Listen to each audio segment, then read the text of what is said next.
大家好，我是正速手工折纸。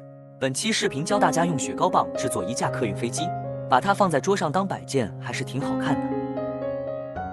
需要用到9根雪糕棒和1根棉花棒。我这里是用热熔胶来粘接，因为它牢固的比较快。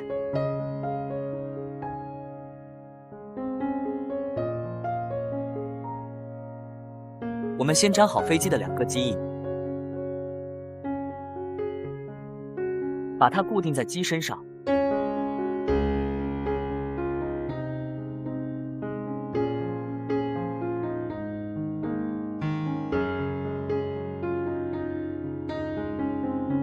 现在把雪糕棒像我这样重叠粘起来，做出机身。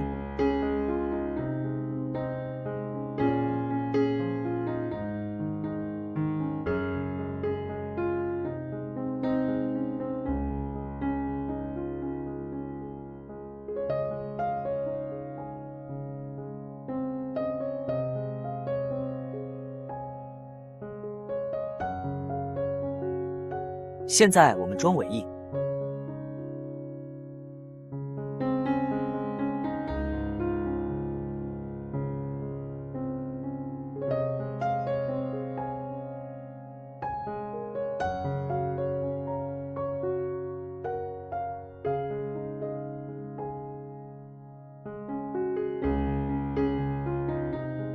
最后，我们粘上棉花棒，当成发动机。